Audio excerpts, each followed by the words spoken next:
Excuse me, are you a dragon? By Rhett Ransom Pennell. A dragon! Yelled young King Edwin. That's what this kingdom needs, a big scary dragon! It was way past the king's bedtime. He had eaten too many royal cookies that night. These cookies always made him bouncy and gave him strange ideas. But your majesty, He protested Sir Gordon, the king's uncle and commander of the royal knights. your kingdom is wonderful just as it is. What would we do with a dragon? We would fight it! Said the king. We would protect people from its dreadful dragon claws and from its fiery dragon breath. Having a dragon around would be such fun.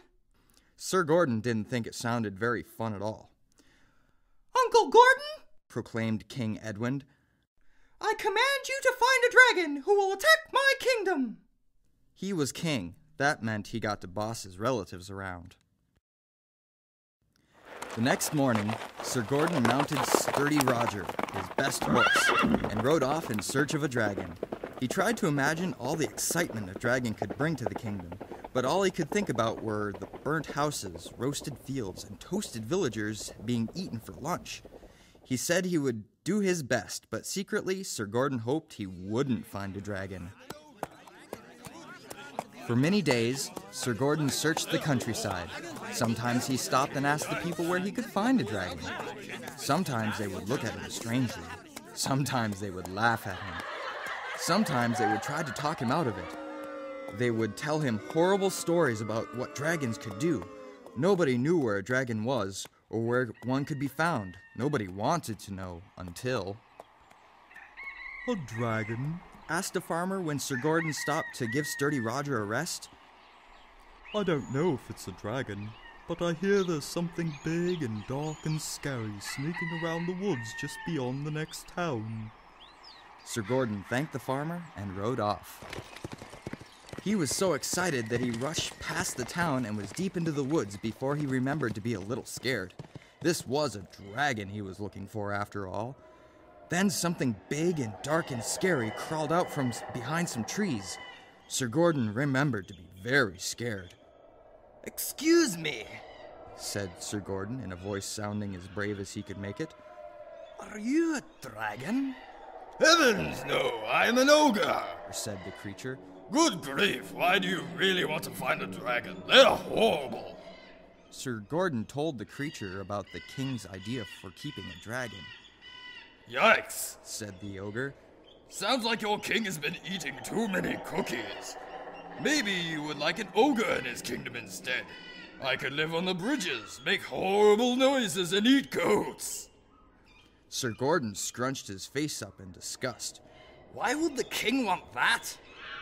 Well, why would he want some big lizard eating everybody and burning his kingdom down? Asked the ogre. The knight didn't have an answer for that question. Anyway, Said the ogre. I hear some dragons like high places. There's a mountain just beyond these woods. You should look there. Sir Gordon thanked the ogre and told him he'd mentioned his living under bridges noise and eating goats idea to the king. He then rode off and came to the mountain. The mountain was very steep. Sir Gordon had to leave his horse Roger at the bottom while he climbed up to the rocky peak. It took a long time. The wind was very cold. The knight was tired and almost frozen by the time he reached the top. He was just pulling himself up to the rocks towards the very tip of the mountain when he saw something huge with large wings looking down at him. Excuse me, Said Sir Gordon, trying hard not to sound cold and tired. are you a dragon? Nope, I'm a griffin. Said the creature. Dragons are big, ugly lizard things with more horns and more sharp claws than you know what to do with. I'm a more good-looking mix of a lion and an eagle. You can see that, can't you? Sir Gordon nodded. He was too cold and tired to speak. Look, buddy, you can't stay here. Said the griffin. My eggs are hatching and my wife doesn't like intruders. Why don't I fly you back to your little horse down there and you can be on your way? Sir Gordon nodded again. He hadn't looked forward to climbing back down the mountain. Dragons. Said the griffin as he carried the knight down from the sky. I haven't seen any. But there's a valley to the east that looks black and burnt, as if a dragon's breath had roasted it. You should try there. Sir Gordon thanked the griffin and wished him good luck with his egg hatching. He then pointed sturdy Roger to the east and soon fell asleep while riding towards the valley. There weren't any dragons in the black and burnt valley, but there were strange fairies called banshees. Sir Gordon tried to ask them about dragons, but all they did was moan and wail at him. Finally one, a pretty little banshee, stopped and said, I don't think your king would be very happy with a real dragon. They're too dangerous. Maybe he would like me to make him a stuffed one instead. I didn't know banshees could do anything besides moan and wail, said Sir Gordon. There's more to life than moaning and wailing, said the banshee as she showed the knight some stuffed toys she had made. I think I'm a pretty good toy maker. Although Sir Gordon liked her toys, he knew the king wanted a real dragon. But I'll keep you in mind, he promised. Dragons like caves, said the banshee. You should search the caves in those hills to the north. Sir Gordon kissed her on the cheek and headed north. Trolls who lived in the caves had never even heard of dragons. They didn't get out much. They thanked Sir Gordon for telling them about such dangerous creatures and said they once met a goblin who had run away from something big and green that was crawling around in the lowland swamps. Maybe that was a dragon. Oh, that's that goblin! Where did he go? He didn't go anywhere, said the trolls. We ate him. Sir Gordon quickly said goodbye and rode for the swamp. Those stupid trolls thought I was a dragon? Laughed the Vodyanoi in the swamp. What a bunch of nincompoops. Dragons don't live in water. Well, unless they are sea dragons. That's where you should look tonight, at the sea. The mermaids who he found thought the whole idea was very funny. Why would anyone want to capture a dragon? They laughed as they splashed water on Sir Gordon, who didn't like being laughed at by little fish women.